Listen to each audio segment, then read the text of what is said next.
큰 어려움에 직면을 하게 되면 사람의 진가가 드러나는 것이 보편적인 일입니다. 편안하고 별다른 어려움이 없을 때는 사람들이 대동소이합니다. 다들 괜찮게 지내는 것 같이 보입니다. 하지만 큰 어려움을 만나보면 이 사람의 내면에 있던 진짜 모습이 올라오기 시작합니다. 어려움을 만났을 때에 잘 대처해 나갈 수 있는 사람이 인생을 정말 잘 살아갈 수 있는, 의미 있게 살아갈 수 있는 경쟁력을 제대로 갖춘 사람입니다. 남들 하는 대로 그냥 똑같이 살아갈 수 있는 것이 경쟁력 있는 것이 아니라 이 어려움을 만났을 때 어떻게 잘 대처해 나갈 수 있느냐, 이게 진짜 경쟁력 있는 모습이라는 거예요. 오늘은 그와 같은 모습에 대해서 말씀을 통해서 함께 이야기를 나누려고 합니다. 에베소서 1장에서 사도 바울은 삼위일체 하나님이 베푸신 영광스러운 구원에 대해서, 그리고 그 구원의 중심에 교회가 있다는 사실에 대해서 선포를 했습니다. 그리고 이어 2장에서는 하나님의 구원의 중심에 있는 이 교회의 과거와 현재를 대비시키면서 교회가 얼마나 영광스럽고 신비로운 공동체인가, 세상이 알 수 없는 비밀을 가지고 있는 공동체인가 하는 것을 선포했습니다. 그 비밀이라는 것이 도저히 하나가 될 수 없던 두 세계, 중간에 막힌 담을 가지고 있고 원수되었던 두 세계인 이방인과 유대인, 이 사이의 벽을 예수 그리스도께서 십자가로 완전히 허물어서 그것도 한 몸으로, 그리스도의 몸으로 세우신 이런 하늘의 질서를 갖고 있는 공동체가 바로 교회이다. 자, 이와 같은 구원의 은혜와 그 중심에 있는 교회에 대해서 선포한 후에 오늘 사도 바울은 이제 자신의 근황을 이야기를 하고 있습니다. 자, 그런데 바울의 상황을 우리가 말씀을 통해서 살펴보면 1장에서 보인 것처럼, 2장에서 보인 것처럼 찬송을 터뜨리고 이 신비를 감격스럽게 말할 상황과는 좀 거리가 있어 보이는 것 같아요. 1절을 여러분께서 보시면 어떤 상황입니까? 사도 바울이 갇힌 상황, 죄수가 된 상황이기 때문입니다. 자, 그럼에도 불구하고 어떻게 해서 바울은 이렇게 찬송을 터뜨리고 감격스럽게 구원의 은혜와 그 은혜의 중심에 있는 교회를 이렇게 영광스럽게 선포할 수 있단 말인가? 그 비결이 무엇이란 말인가? 도대체 바울은 어떻게 자신의 이 직무를 이해하고 받아들였단 말인가? 자, 다시 1절을 좀 보시면 이 바울은 자신이 갇힌 이유가 그리스도 예수의 일로라고 설명하고 있습니다. 무슨 잘못이나 문제가 있기 때문이 아니고 그리스도의 일 때문에 갇혔다. 그리고 자, 이 그리스도의 일이라는 것은 이어지는 말씀에서 보듯이 이방인을 위한 것이라고 말씀을 하고 있죠. 간단히 설명하자면 사도의 직무 때문에 이렇게 죄수가 되고 갇힌 신세가 되었다는 거예요. 잘못한 것 때문에 갇혔다. 그러면 억울함이라든지 이 원통함은 좀 적습니다. 잘못했으니까. 그런데 아무런 잘못도 없이 옳은 일을 하다가 이렇게 바울처럼 죄수가 되고 갇혀버리게 된다면 사람은 억울함이 올라와요. 원통함이 크게 올라와요. 분노와 수치가 더 크게 올라와요. 그런데 바울은 그런 모습이 아니라 찬송이 터져나오고 감사가 터져나오고 오히려 이 감격으로 말씀을 전하고 있습니다. 도대체 어떻게 자신의 직무를 이해했느냐?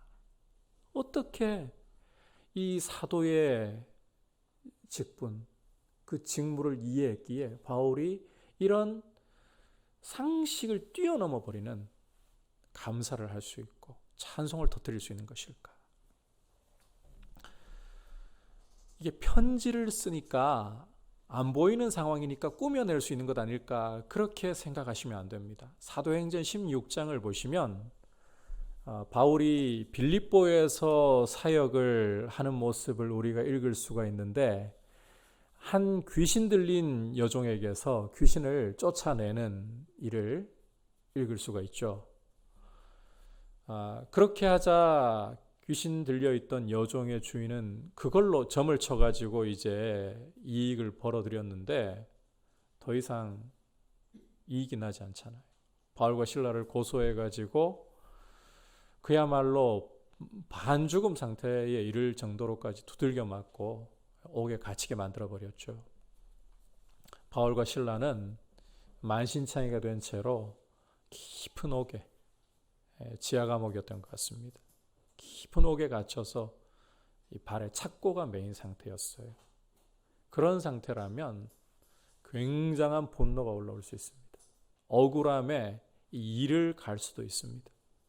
그런데 그 밤에 바울은, 신라는 하나님께 기도하고 하나님을 찬송했다라고 기록하고 있어요. 편지니까 뭐 거칠애로 아니라는 거죠. 바울만 그런 게 아닙니다. 여러분께서 사도행전 5장을 읽어보시면 베드로와 요한이 두 사도가 복음을 전하다가 공회에 끌려가 가지고 협박을 당해요. 예수의 이름으로 더 이상 말하지 말라. 채찍질을 당하고 협박을 당하고서 풀려나게 됩니다. 간신히 풀려난 거죠, 그것도. 그런데 풀려나서 나오면서 이 두 사도가 어떻게 하는가 하면, 그리스도를 위해서 이런 고난을 당할 수 있도록 그런 자격을 주신 것이 너무 감사하다, 기뻐하면서 나왔다라고 그렇게 기록하는 것을 또 읽을 수가 있어요. 이들 사도들을 통해서 보듯이 그리스도를 위해서 그리스도의 일로 고난당하고 억울한 일을 당하는 사람들은 이런 고난 속에서 오히려 감사하고 이걸 영광으로 여겼다는 것입니다. 도대체 어떻게 이렇게 할 수 있을까? 우리도 인생의 고난을 만날 때에 어떻게 하면 그 고난을 뛰어넘어서 감사와 찬송이 터져나오게 할 수 있을까? 어떻게 자신의 이 직무를 이해하고 직분을 이해하고 삶을 이해하기에, 오늘 그 메시지를 함께 나누려고 하는 것입니다. 첫 번째는 한번 따라 합시다. 하나님의 은혜로 된 것이라. 바울은 자신의 이 직분, 이 직무가 하나님의 은혜라는 사실을 잘 깨닫고 있었다는 겁니다. 2절 함께 읽어보겠습니다. 시작. 너희를 위하여 내게 주신 하나님의 그 은혜의 경륜을 너희가 들었을 터이라. 자, 함께 읽은 말씀에서 이 경륜이라는 표현을 보실 수가 있는데 좀 어려운 단어입니다. 세 가지 의미로 주로 이 번역이 되곤 하는데, 첫 번째는 관리하는 행위, 관리하는 행위. 그리고 두 번째로는 어떤 준비나 계획을 관리를 받는 것, 관리를 받는 것. 그리고 세 번째로는 관리자의 어떤 이 지위나 역할 또는 어떤 사람의 청지기직, 어떤 직무나 직위를 가리키는 것으로 이렇게 쓰이곤 합니다. 오늘 말씀에서는 이 문맥을 볼 때의 세 번째 의미로 청지기직으로 여러분께서 이 경륜이라는 말을 이해하는 것이 매끄러운 것 같습니다. 다시 말해서 하나님이 바울을 사도로 삼아주신 것으로, 하나님이 바울에게 맡기신 사도의 직분으로 이 경륜을 이해하는 것이 문맥상 자연스러워 보인다는 겁니다. 자, 그리고 이 사도의 직분이라는 것은 우리가 1절에서 본 것처럼 그리스도를 위한 것이고 이방인들을 위한 것이다. 자, 주목할 것은 이것이 이 그리스도를 위하고 이방인을 위하는 이 직분, 그리고 이 직무가 바로 은혜의 경륜,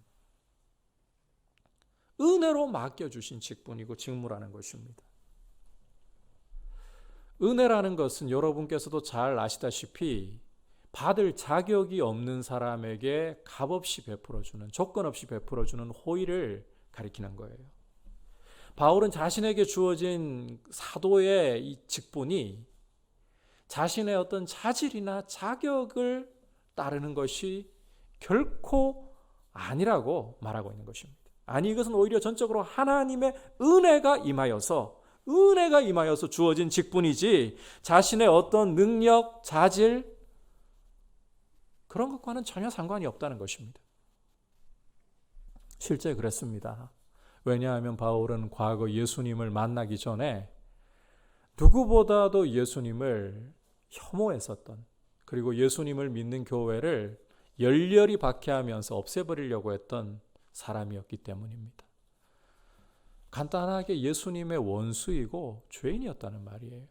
그런데 이런 죄인을, 이런 원수를 예수 그리스도께서 다메섹 도상에서 나타나셔서 아무런 조건을 따지지 않고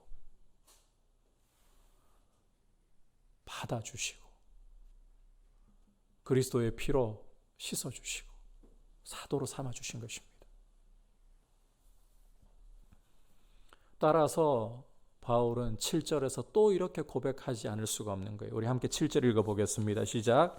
이 복음을 위하여 그의 능력이 역사하시는 대로 내게 주신 하나님의 은혜의 선물을 따라 내가 일꾼이 되었노라. 하나님의 은혜의 선물을 따라 내가 일꾼이 되었다. 3절에서도 은혜를 이야기했지만 또다시 7절에서도 은혜를 이야기하지 않을 수 없을 정도로 자신의 사도된 이 사실 자체가 은혜라는 거예요. 은혜를 강조하고 있어요. 이처럼 자격이 없는 사람에게 은혜로 주신 직분이기 때문에, 그리고 여러분께서 디모데에게 보내는 편지를 읽어보시면 발견하실 수 있듯이 충성되이 여겨주셔서 맡겨주시는 직분이기 때문에 바울은 그리스도를 위해서, 이방인을 위해서 고난당하는 것, 이것을 부끄러워하지 않고 오히려 당당하게 감사로 여길 수 있었다는 말입니다. 바울에게서 보듯이 은혜를 더 알아가기 시작하면, 은혜 속에 점점 깊이 젖어들기 시작하면 우리는 우리의 신세나 우리의 처지를 바라보기보다 우리에게 조건 없이 베풀어 주신, 값없이 베풀어 주신 하나님의 사랑을 더욱더 보기 시작합니다.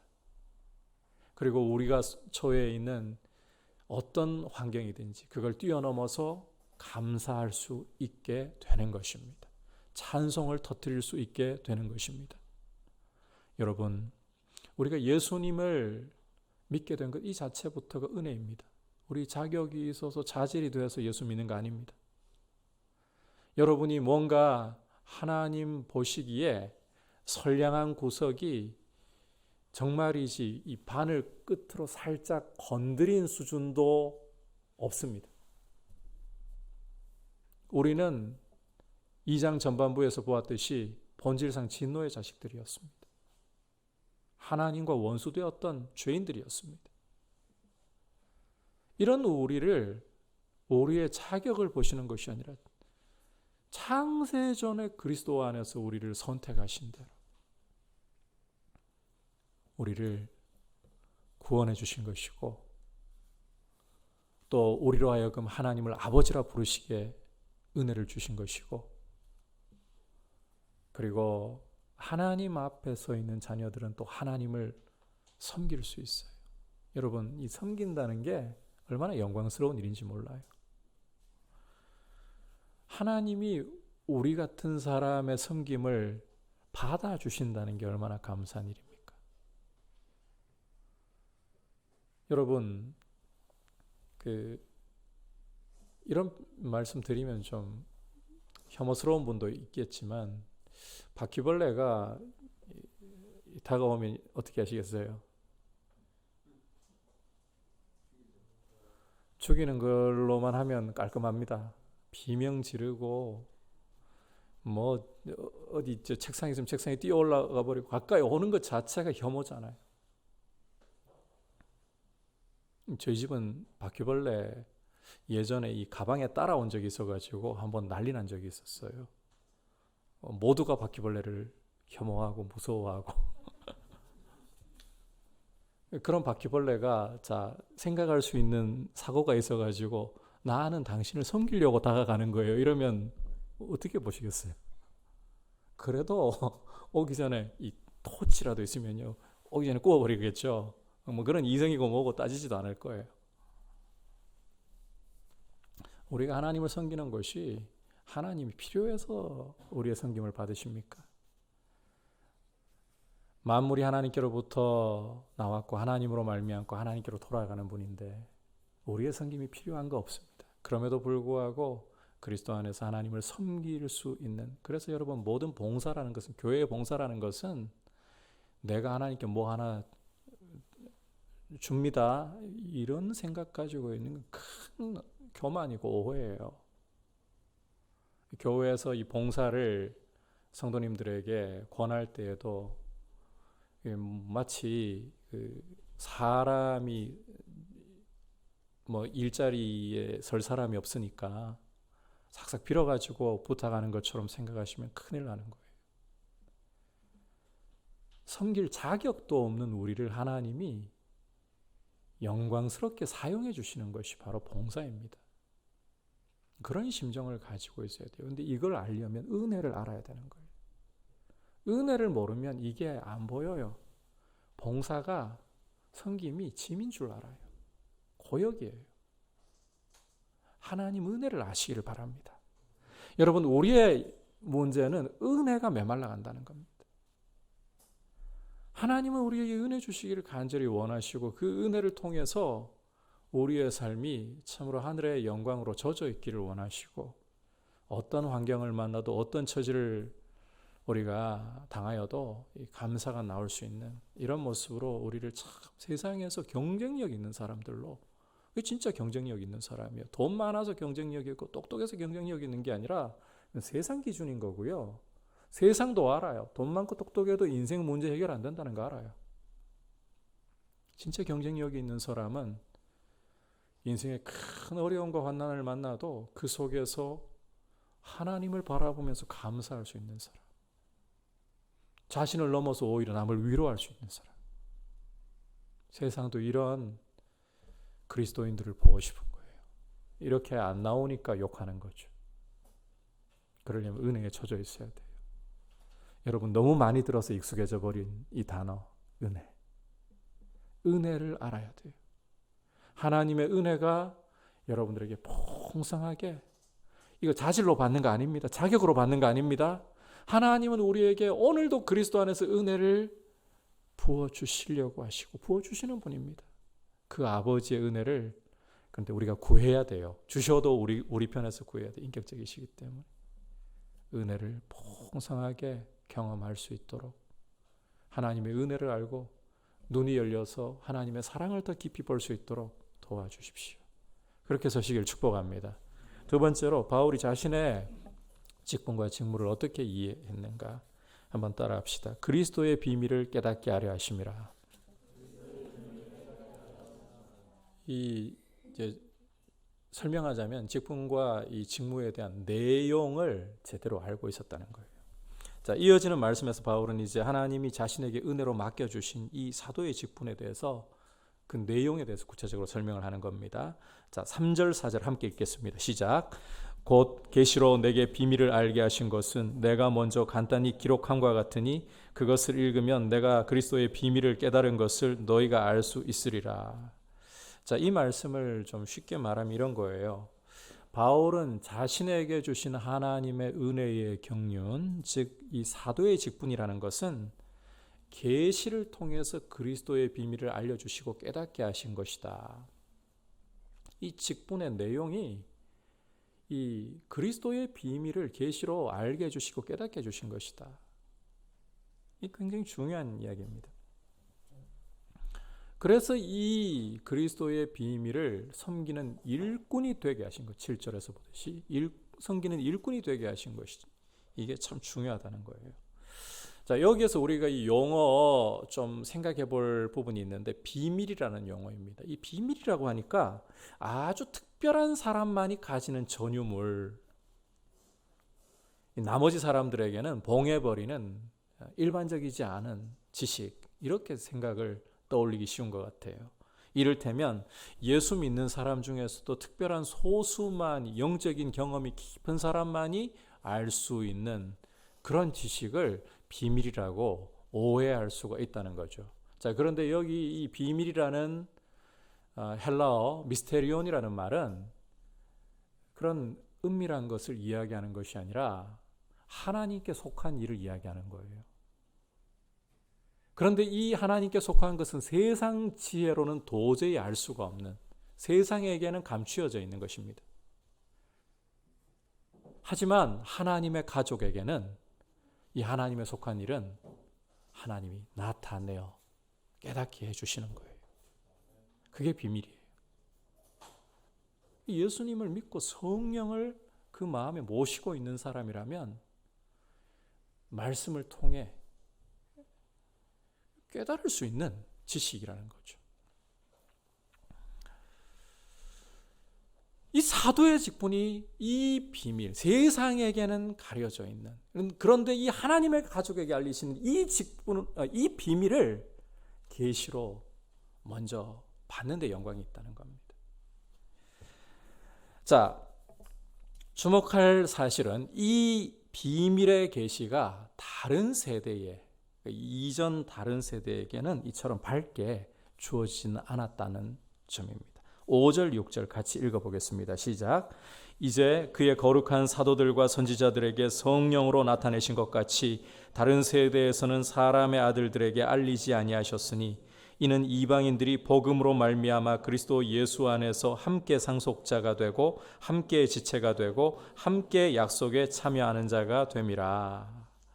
자, 방금 읽은 말씀을 보니까 이전 세대에서는 하나님께서 이 비밀을, 그리스도의 비밀을 지금 사도들에게, 선지자들에게 나타내신 것처럼은 나타내시지 않으셨다, 이렇게 말씀을 하는데 이상하죠? 이 하나님의 비밀은 하나님의 가족에게는 그냥 감추어진 것이 아니라고 했잖아요. 그런데 이전 세대에는 왜 안 나타내셨단 말인가? 이전 세대에게는 차별이 있었단 말인가? 자, 그런 뜻이 아닙니다. 자, 하나님의 이 비밀을 알리시는 부분에서는 하나님께서요, 쉽게 말하자면 한꺼번에 쏟아버리지 않으셨다는 거예요. 이 비밀이 정말 생명의 지식입니다. 그렇기 때문에 점진적으로 인간이 따라올 수 있도록 점진적으로 나타내셨다, 이렇게 이해를 하셔야 돼요. 자, 제가 예를 좀 들어볼게요. 수천 년 전에 고대인에게 자동차 이야기를, 벤츠나 BMW 이야기를 합니다. 이 벤츠를 타면 등 뒤에서 안마도 해주고 밟으면 그야말로 왕하고 이 가속도가 장난이 아니고 고속도로를 달려보면 다른 차와는 달라, 이렇게 수천 년 전에 고대인에게 차에 대해서 이렇게 설명을 해요. 알아듣겠습니까? 알아듣기는 뭔 형이 이상학적이고 추상적인 이야기를 하냐, 좀 알아듣는 말로 해줘, 이렇게 짜증낼 거예요. 그런 사람들에게는 수레를 이야기해야 되죠. 수레를. 자동차에 그 시대에 제일 근접한 게 그나마 이 바퀴, 동그란 바퀴가 있는 수레라고 봐야 되는 거예요. 그걸로 이야기를 시작해야 되는 거예요. 예수님이 오시기 전까지 이전 세대는 예수님에 대해서요, 실체를 쏟아버려도 감당을 못해요. 인류 역사가 이 발전함에 따라서 하나님이 이스라엘을 선택하셔서 그 역사 안에서 그리스도를 먼저 모형으로 보게 하시는 거예요. 구약의 이 성막이라든지 성전이라든지 제사 제도를 통해서 장차 오실 그리스도가 어떤 분인지를 미리 모형으로 보여주시는 거예요. 그래야 감당이 돼요. 그래서 이 점진적인 계시는 이사야쯤에 이르면 동물이 아니에요. 그건 모형이었다는 거예요. 고난받는 종으로 이야기를 하기 시작하잖아요. 스가랴 같은 선지자는 베들레헴에서, 다윗의 고향 베들레헴에서 나실 것이라는 걸 이야기하면서 점점 구체화되잖아요. 이런 의미라는 거예요. 이해하시겠죠? 다른 세대에 나타내지 않으셨다는 것은 감추셨다는 뜻이 아니라 그리스도께서 이 실체로 오시기 전까지 감당이 안 되기 때문에 점진적으로 이 나타내신 것을 이야기하는 것입니다. 그런데 이제는 그리스도께서 오셨습니다. 실체이신 그리스도께서 오셨습니다. 이 찬란하게 자신을 나타내어 주신 거예요. 그 빛을 이제 예수님을 믿는 교회는 볼 수 있게 된 거예요. 그리스도께서 그러면 부활하셔서 죽으시고 부활하시고 승천하셔서 하늘로 올라가신 후에는 성령을 보내셔서 사도들에게 계시를 주시고 그걸 통해 교회에게 이 복음의 비밀을 알려주시는 거죠. 이해하시겠죠? 그런 뜻인 거예요. 일부러 이 감추어 두신다. 절대로 이전 세대를 차별하신다. 그런 뜻이 아니라는 거죠. 주목할 것은 이 비밀을 받은 게 너무 감사하다는 겁니다. 세상은 받을 수 없는 것이거든요. 이 비밀의 내용이 그러면 뭘까? 6절을 보시면요. 의외로 간단합니다. 자, 이방인들이 복음으로 말미암아 그리스도 예수 안에서 함께 상속자가 되고 함께 지체가 되고 함께 약속에 참여하는 자가 되는 것이라. 우리로서는 너무 간단하죠. 그런데 세상이 알 수 없는 비밀이에요. 이게 교회를 가리키는 거예요. 이 교회를 풀어 확장하면 삼위일체 하나님이 베푸신 영광스러운 구원인 거예요. 이게 비밀이라는 것입니다. 이걸 계시로 깨달을 수 있도록 주신 게 너무 감사하다는 거예요. 이 비밀만이 세상을 살릴 수 있고 주님의 교회를 세울 수 있기 때문에 이걸 맡겨주신 게 너무 감사하다는 거예요. 여러분, 이걸 간단하게 7절에서는 복음이라는 표현을 씁니다. 복음. 이 복음이 주어졌다라는 게 너무너무 영광스러운 일이라는 겁니다.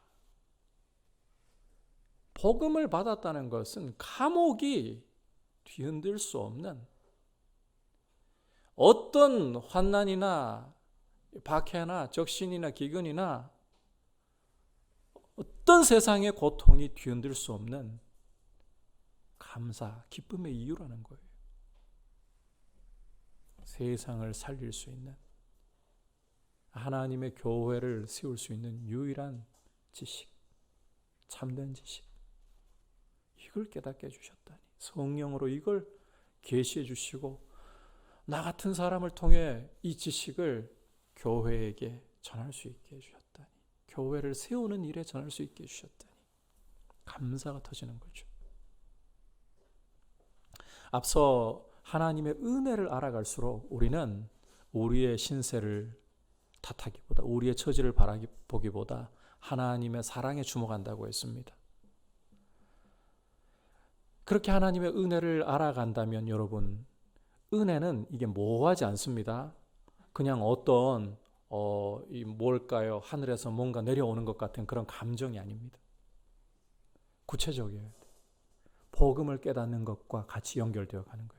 은혜의 내용이 복음이라고 보셔야 돼요. 이 복음을 제대로 알아가는 것, 하나님의 말씀을 깨달아 알아가면서 우리의 삶이 이 말씀을 따라 순종할 수 있는 것, 이게 참 영광스러운 일이라는 거예요. 여러분, 하나님의 은혜를 깨닫고 있다면 복음의 내용을 더 알아가셔야 돼요. 복음의 내용 없는 은혜란 있을 수가 없어요. 껍데기예요. 저는 여러분들께 질문하고 싶습니다. 하나님 은혜를 얼마나 맛보고 계십니까?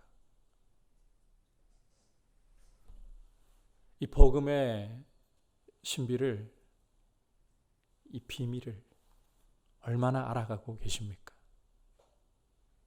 오늘 너무 많이 들어서 어쩌면 흔해 빠지고 닳아버렸다라고 생각할지도 모를 정도로 많이 들여서 너무 익숙해져 버린 은혜라는 단어, 복음이라는 단어.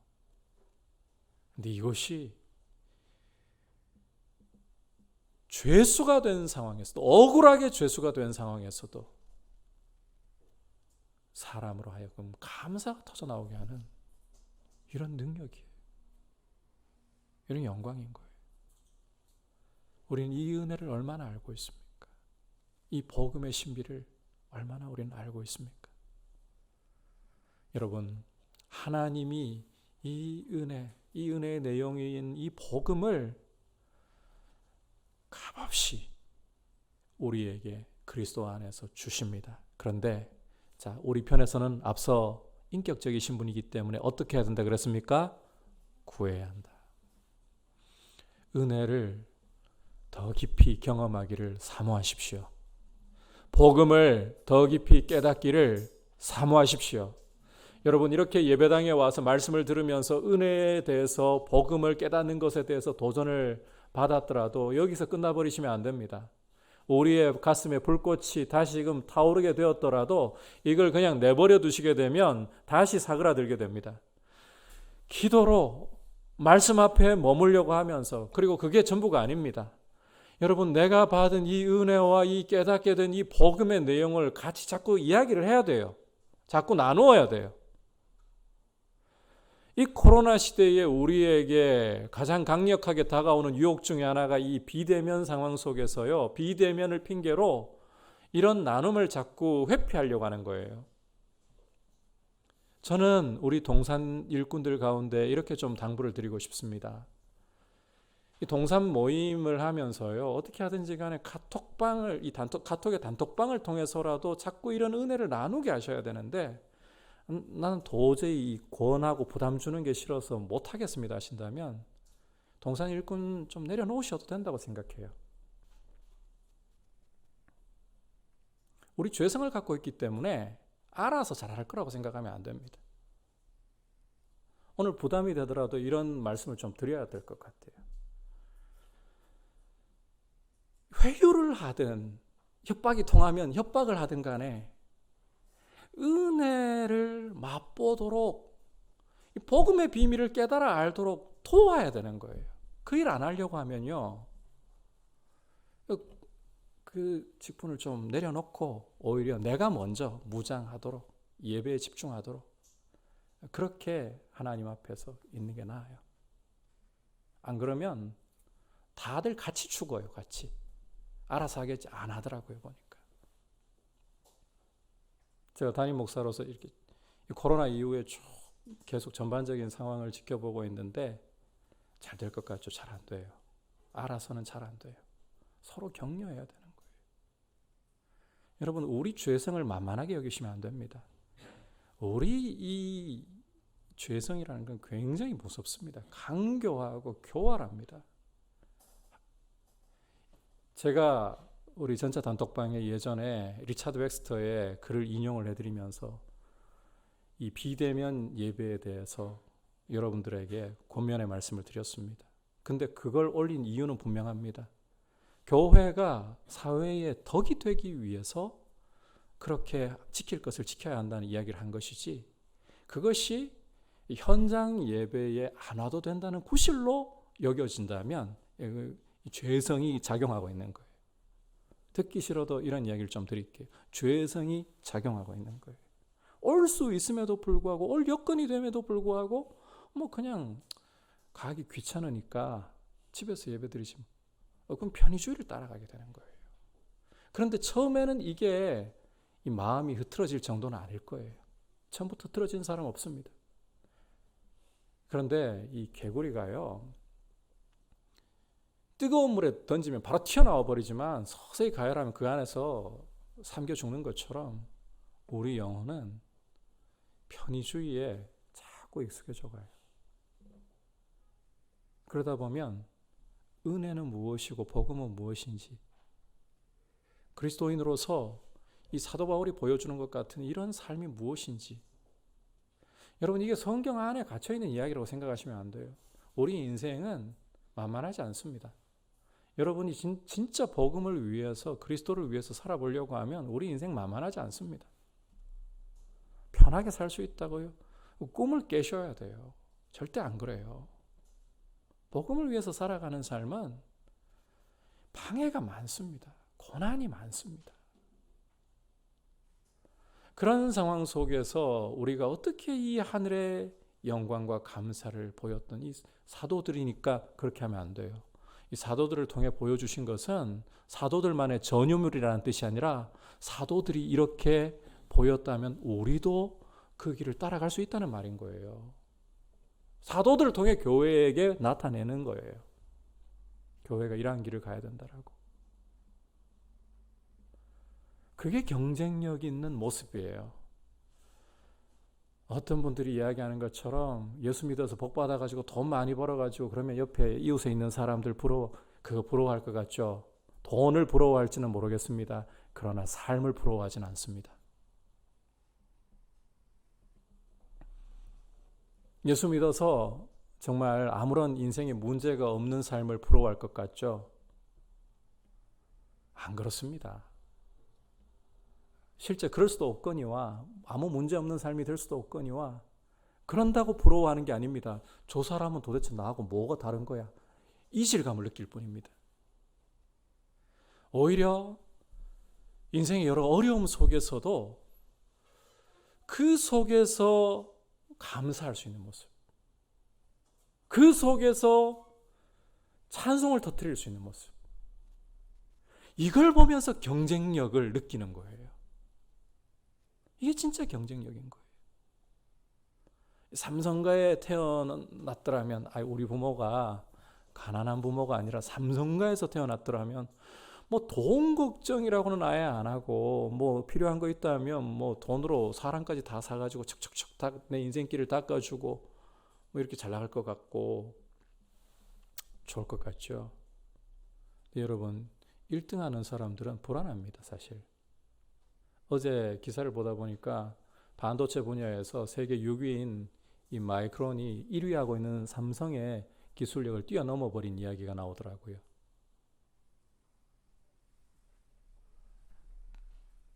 불안해요. 다 갖출 거 갖추고 살아도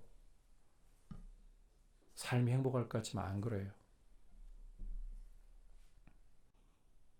오히려 우리 인생에 고난이 찾아오고 어려움이 찾아올 때에도 그 속에서 감사할 수 있는 능력, 은혜로 되는 거예요.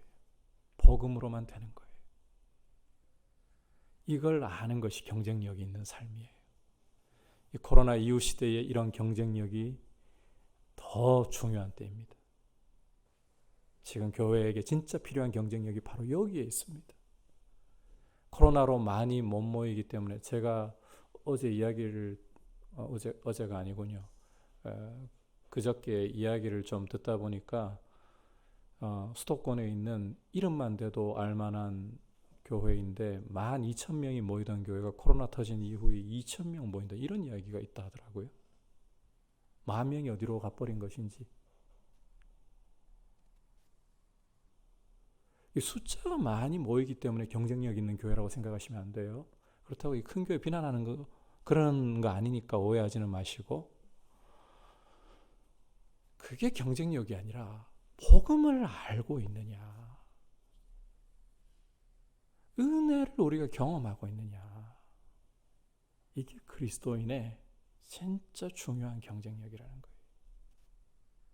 그럴 때에 이 바울의 이야기가 성경에 갇혀있게 마십시오. 성경은 오늘도 우리에게 말씀하시는 하나님의 음성으로서, 살아있는 말씀으로서, 내 경험 속에 이루어질 말씀으로서 생각하고 은혜를, 이 복음을 더 알아가는 그러한 삶으로 내 삶을 드리자, 그렇게 사모하고, 또 여러분 그러려면 기도하셔야 돼요. 말씀 가까이 하셔야 돼요. 그러면서 내게 이 한 방울처럼 떨어지는 그런 어떤 영적인 깨달음이라도, 그런 감사라도 자꾸 나누셔야 돼요. 그래서 동산 모임이 너무너무 중요하다는 거예요. 그럴 때에 정말 우리가 경쟁력이 있는 사람들, 세상이 말하는 경쟁력이 아니라 세상이 알 수 없는 은혜를 아는 사람만이 복음을 아는 사람만이 가진 고통 속에서도 찬송할 수 있는, 이게 감정 없다는 이야기 아닙니다. 여러분이 너무 큰일 만나면 절로 입에서 탄식도 흘러나올 수 있고 눈물이 나올 수도 있고 그런 이야기를 하는 거 아닙니다. 그럴 수 있어요. 그런데 그 순간에도 하나님을 향해 눈을 들 수 있는, 그리고 내 의지를 다해서라도 찬송하려고 하는 이런 모습, 이것부터 출발을 해야 되는 거죠. 이것부터 나가야 돼요. 이게 근데 은혜 없으면 안 되는 거예요. 복음을 모르고는 안 되는 일인 거예요. 이런 모습으로 점점 자라가서 나중에는 이러한 모습이 자라가면 이 고난이 오는데, 분명히 고난이 오는데 이제 이게 그럼에도 불구하고 그런 말이 나올 수 있게 되는 거죠. 그렇게 우리가 자라갈 수 있기를 주님의 이름으로 축복합니다. 죄를 지은 것도 아니고 다만 그리스도를 위해, 이방인들을 위해 섬기다가 옥에 갇힌 죄수 바울은 원망하지 않았습니다. 불평하지 않았습니다. 도대체 어떻게 자신의 직분에 대해서, 직무에 대해서 이해를 했기에. 이게 오늘 우리에게 중요한 말씀이라고 했잖아요. 첫 번째는 은혜를 알았기 때문이에요. 여러분, 은혜를 알면, 은혜를 깊이 알아갈수록 우리 상황보다 하나님의 사랑을 보게 됩니다. 은혜를 아시길 축복합니다. 두 번째로 은혜의 내용인 그리스도의 비밀을 깨닫는 것. 그리스도의 이 복음의 비밀을 깨달을수록 우리가 점점 더 감사가 터져나올 수밖에 없습니다. 어떤 상황이냐가 문제가 아닙니다. 이런 모습으로 우리가 서 있기를 주님의 이름으로 축복합니다.